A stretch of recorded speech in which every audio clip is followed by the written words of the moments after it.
நம்முடைய திராவிட மாடல் அரசு கொண்டு வந்த திட்டங்கள் பாரதிய ஜனதா நம்ம எப்படியெல்லாம் வஞ்சித்தது, அதற்கு உறுதுணையாக அதிமுகவை சார்ந்திருக்கின்றவர்கள் தங்களுடைய பதவியை காப்பாற்றினால் மட்டும் போதும் என்று மாநில உரிமைகள்லாம் எப்படி விட்டுக் கொடுத்தார்கள் என்பதை இங்கே அழகாக இங்கே எடுத்து சொன்னார்கள். தமிழ்நாட்டை சார்ந்திருக்கின்ற மக்கள், தமிழ்நாட்டு மக்கள், உங்களுடைய வாக்கு தமிழ்நாட்டை காப்பதற்காக மட்டும் இருக்கக்கூடாது.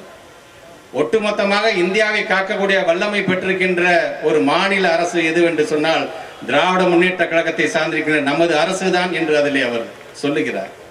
பல பேர் சொல்றாங்க இது மாநில அரசு தானே, நீங்க என்ன பெரிய மாற்றத்தை கொண்டு வந்துட முடியும் என்று. இன்றைக்கு ஒரு மாநில அரசு தான் இந்தியாவிலே 3வது பெரிய கட்சியாக நாடாளுமன்றத்தில் இருப்பது எங்களது திராவிட முன்னேற்ற கழகம் என்று நாங்கள் பெருமையோடு சொல்லுவோம். நம்மை நேருக்கு நேர் அவர்களால் எதிர்க்க முடியவில்லை என்று சொன்னா அவங்க கையில் எடுக்கிற ஆயுதம் எது தெரியுமா? இன்கம் டாக்ஸ், சிபிஐ, அமலாக்கத்துறை, இடி. இதுக்கெல்லாம் பயந்தவங்களா நாம? ஜனநாயகத்திற்கு என்றைக்கெல்லாம் ஒரு பேர் ஆபத்து வருகின்றதோ அப்பொழுதெல்லாம் முதல் குரல் கொடுக்கின்ற மாநிலம், முதல் குரல் கொடுக்கின்ற மாநில கட்சி எது என்று சொன்னால் தமிழ்நாடும் திராவிட முன்னேற்ற கழகம் என்கின்ற பெருமை நமக்கு என்றைக்குமே உண்டு.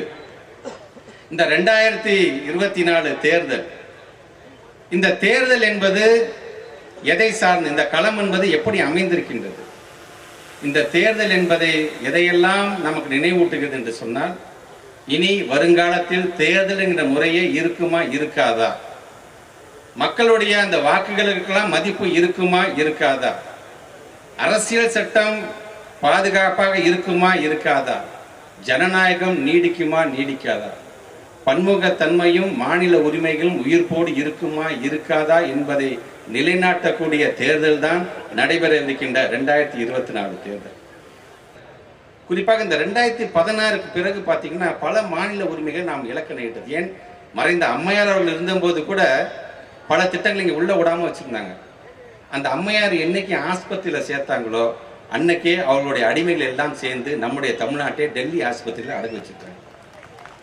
ஐசியூக்கு போயிடுச்சு. ஆக அதை இன்றைக்கு மீட்டெடுக்கிறோம். நாம் உரிமையோடு இருக்க வேண்டும், தமிழ்நாட்டில் தமிழனாக நாம் வாழ வேண்டும் என்று சொன்னால் வருகை தந்திருக்க நீங்கள் ஒவ்வொருவரும், நீங்கள் மட்டுமல்ல உங்கள் குடும்பத்தை சார்ந்திருக்கின்ற இளைய சமுதாயத்தை சார்ந்திருக்கின்ற அதே போல உற்றார் உறவினர்கள் எடுத்து சொல்லுகின்ற விதத்தில், ஏன் மாற்று கட்சியை சார்ந்தவர்களை நீங்கள் பார்க்கும் பொழுதும் சரி இந்த மாதிரிலாம் நடந்துச்சாங்கல்ல, ஏன் இப்படி ஒரு மாநில உரிமையை விட்டு கொடுத்தீங்க, தயவு செஞ்சு கேளுங்க. அவங்க உங்களை சமாதானப்படுத்துகின்ற அளவிற்கு உங்களுடைய பகுத்தறிவை நீங்கள் சிந்தித்து பார்த்து அவர்கள் சமாதானப்படுத்துகிற அளவிற்கு உங்களுக்கான பதிலை அவர் வழங்கினான்னா சொல்லுங்க. நீங்க இல்ல சப்ப கட்டு தாங்க கட்டுறாங்க, இவங்களை நம்பி நாங்கள் வீணா போயிட்டு நினைச்சீங்கன்னா இன்னும் அதிகப்படியான வாக்குகள் அது 5 லட்சம் அல்ல 6 லட்சம் 7 லட்சத்தையும் தாண்டி போகட்டும். நாம் தமிழ்நாடு என்றைக்குமே நம்முடைய திராவிட முன்னேற்ற கழகம் என்று வரும் பொழுது இது திராவிட இயக்கத்தினுடைய கோட்டையாக என்றைக்குமே அதை நாம் நிலைநாட்டுவோம். நம்முடைய மாண்புக்கு தமிழ்நாட்டு முதலமைச்சருடைய குரலாக சொல்கின்றேன், 40ம் நமதே, நாடும் நமதே, நாடாளுகின்ற உரிமையும் நமதே என்று சொல்லி நல்லெண்ணெய் ஏற்பாடு செய்திருக்கின்ற இந்த ஈரோடு மாவட்டம், திருப்பூர் மாவட்டம், நாமக்கல் மாவட்டத்தை சார்ந்திருக்கின்ற அனைத்து கழகத்தினுடைய மூத்த முன்னோடிகளுக்கும் மீண்டும் ஒரு முறை என்னுடைய நன்றியை உங்களுடைய பாதமலர்களை தெரிவித்து விடைபெறுகிறேன். நன்றி, வணக்கம்.